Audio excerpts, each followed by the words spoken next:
Hello viewers, स्वागत है आप सभी का मेरे यूट्यूब चैनल स्कूल ट्यूशन गुरुजी में। आज हम बात करेंगे कार्यपत्रक 68 की, जो कि 16 दिसंबर के लिए जारी किया गया है। ये कक्षा 10 का विज्ञान विषय का कार्यपत्रक है। यहाँ विद्यार्थी अपना नाम लिखेंगे और यहाँ अपने कक्षा अध्यापक का नाम लिखेंगे। बच्चों, हमारा पाठ चल रहा है जीव जनन कैसे करते हैं, और अब तक हम लैंगिक और अलैंगिक जनन के बारे में पढ़ चुके हैं। इस पाठ का एक महत्वपूर्ण भाग है जो कि कहलाता है मानव में लैंगिक जनन।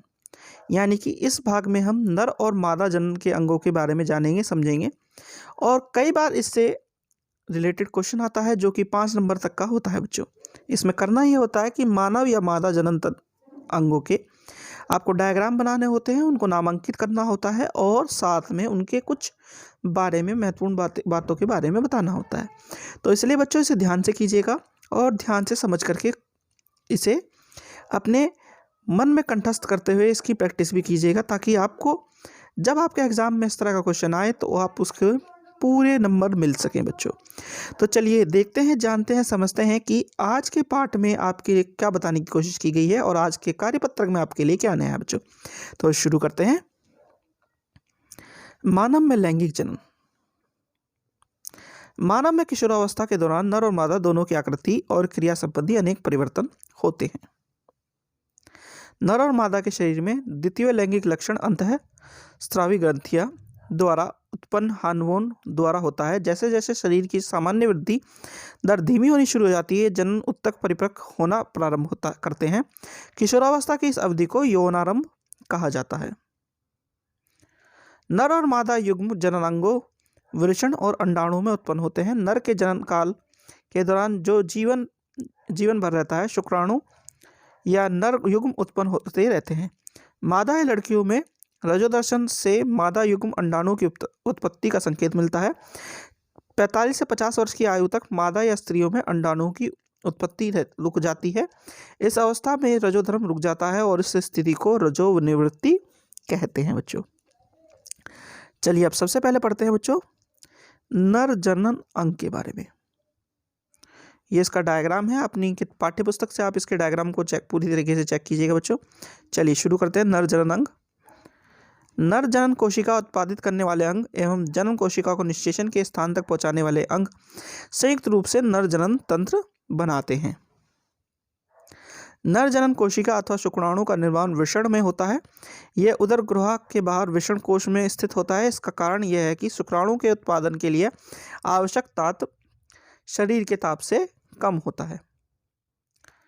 शुक्राणु उत्पादन के नियंत्रण के अतिरिक्त टेस्टोस्टेरोन लड़कों में यौनावस्था के लक्षणों का भी नियंत्रण करता है। उत्पादित शुक्राणुओं का मोचन शुक्रवाहिका द्वारा होता है। ये शुक्रवाहिका मूत्राशय से आने वाली नली से जुड़कर संयुक्त नली बनाती है।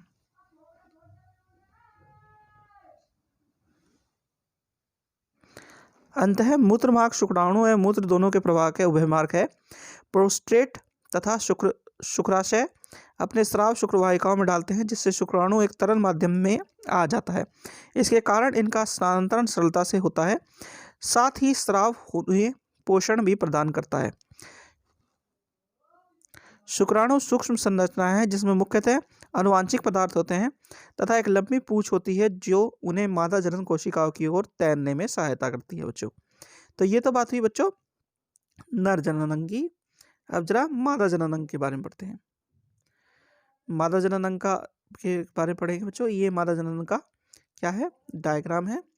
अब जरा इसके बारे में देखते हैं। मादा जनन कोशिका अथवा अंड कोशिका का निर्माण अंडाशय में होता है। यह हार्मोन जैसे एस्ट्रोन तथा प्रोजेस्टेरोन की भी उत्पादित करती है। लड़की के जन्म के समय अंडाशय में हजारों अपरिपक्व अंडे होते हैं।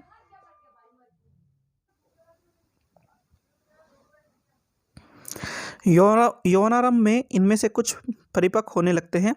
2 में से एक अंडाशय द्वारा प्रत्येक माह एक अंड परिपक्व होता है। अंडवाहिका अथवा फैलोपियन ट्यूब द्वारा यह अंडाशय गर्भाशय तक ले जाए जाते हैं।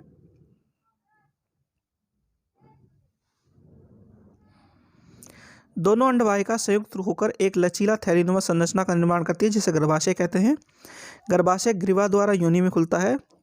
शुक्राणु योनि मार्ग में स्थापित होते हैं, जहां से ऊपर की ओर यात्रा करते हुए वे अंडवाहिका तक पहुंचते हैं, जहां अंड कोशिकाओं से मिल सकते हैं।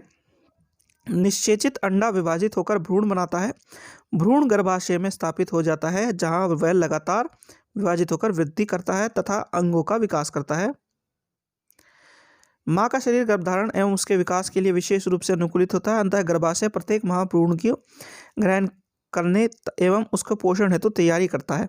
उसकी आंतरिक परत मोटी होती जाती है तथा भ्रूण के पोषण हेतु रुद्र प्रवाह में बढ़ जाता है। भ्रूण को माँ के रुद्र में ही पोषण मिलता है। इसके लिए एक विशेष संरचना होती है जिसे प्लेसेंटा कहते हैं। यह एक तस्तरीनुमा संरचना है जो गर्भाशय की भित्ति में धसी होती है। इसमें भ्रूण की ओर से के उत्तक में प्रबद्ध होता है। माँ के उत्तक में रिक्त स्थान होता है जो प्रबद्ध और अच्छेदित करता है। यह माँ से भ्रूण को ग्लूकोज, ऑक्सीजन एवं अन्य पदार्थों के स्थानांतरण हेतु एक वृद्ध क्षेत्र प्रदान करता है। विकासशील भ्रूण द्वारा अवशिष्ट पदार्थ उत्पन्न होता है जिसका निष्कासन उन्हें प्लेसेंटा के माध्यम से माँ के रुद्र में स्थानांतरण द्वारा होता है। तो बच्चों ये हमने आज पढ़ा मादा जनन अंग और नर जनन अंग के बारे में। अब जरा आपके प्रश्न उत्तर देख लेते हैं। तो पहला प्रश्न है, इनके द्वारा किए जाने वाले कार्य लिखिए। सबसे पहले है वृषण। तो वृषण के द्वारा क्या कार्य होता है बच्चों?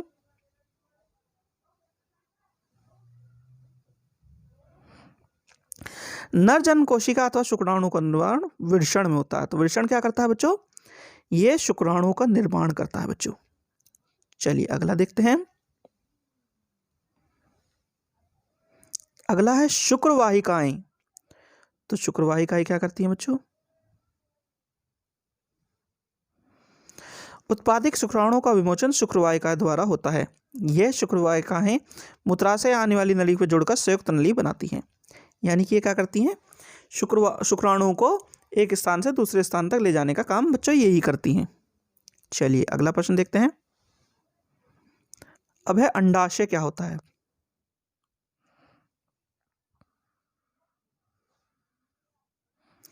मादा जनन कोशिका अथवा अंड कोशिकाओं का निर्माण अंडाशय में होता है। तो ये क्या करता है? अंडाशय क्या करता है? मादा जनन कोशिकाओं या अंड कोशिकाओं का निर्माण करता है। अंडाशय में इसका निर्माण होता है, इसलिए इसे अंडाशय कहते हैं बच्चों।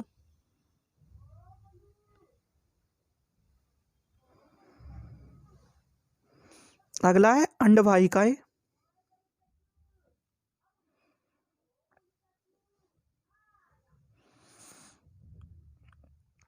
अंडवाहिकाएं अथवा फैलोपियन ट्यूब द्वारा अंड कोशिकाओं को गर्भाशय तक ले जाया जाता है। यानी कि इनका काम क्या है? अंड कोशिकाओं को गर्भाशय तक ले जाने का काम अंडवाहिकाएं करती है बच्चों। अब है गर्भाशय। तो गर्भाशय क्या करता है बच्चों? गर्भाशय भ्रूण गर्भाशय में स्थापित हो जाता है जहां लगातार विभाजित होकर वृद्धि करता है तथा अंगों का विकास करता है। यानी कि भ्रूण का विकास गर्भाशय में होता है और गर्भाशय इसमें क्या मदद करता है? विभाजित होने में और विकास, अंगों के विकास करने में मदद करता है बच्चों। और दूसरी चीज क्या करता है बच्चों? ये प्रत्येक माह भ्रूण को ग्रहण करने एवं उसके पोषण हेतु तैयारी करता है। ठीक है बच्चों। अब है आखिरी में प्लेसेंटा। तो प्लेसेंटा क्या है बच्चों? भ्रूण को माँ के रुद्र में पोषण मिलता है। इसके लिए एक विशेष संरचना होती है जिसे प्लेसेंटा कहते हैं। यानी कि वह संरचना जो भ्रूण को माँ के रुद्र में पोषण प्राप्त करने में सहायता करे वो कहलाती है प्लेसेंटा बच्चों। अच्छा, प्रश्न नंबर 2 देखते हैं बच्चों। प्रश्न नंबर 2 है, वृषण उदर गुहा के बाहर क्यों स्थित होता है? तो ऐसा किस लिए होता है बच्चों? देखते हैं। वह उदर गुहा के बाहर वृषण कोष में स्थित होता है। इसका कारण यह है कि शुक्राणुओं के उत्पादन के लिए आवश्यक ताप शरीर के ताप से कम होता है। यानी कि शुक्राणु के उत्पादन के लिए शरीर के ताप से कम तापमान चाहिए होता है, इसलिए यह बाहर की तरफ होता है बच्चों। चलिए अगला प्रश्न देखते हैं।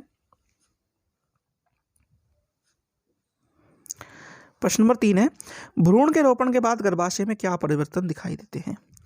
तो भ्रूण के रोपण के पश्चात गर्भाशय में क्या क्या परिवर्तन दिखाई देते हैं जो यहाँ पे लिखे हैं बच्चों? अतः गर्भाशय प्रत्येक माह भ्रूण को ग्रहण करने एवं पोषण हेतु तैयारी करता है। उसकी आंतरिक परत मोटी हो जाती है तथा भ्रूण के पोषण हेतु रुद्र प्रवाह को बढ़ा दिया जाता है। यानी कि ये चीज़ें परिवर्तित हो जाती हैं जब क्या होता है? कोई भ्रूण जो है गर्भाशय में धारण हो जाता है तब। प्रश्न नंबर 4 है, मादा जनन तंत्र के उस अंग का नाम लिखिए जहां निषेचन होता है। तो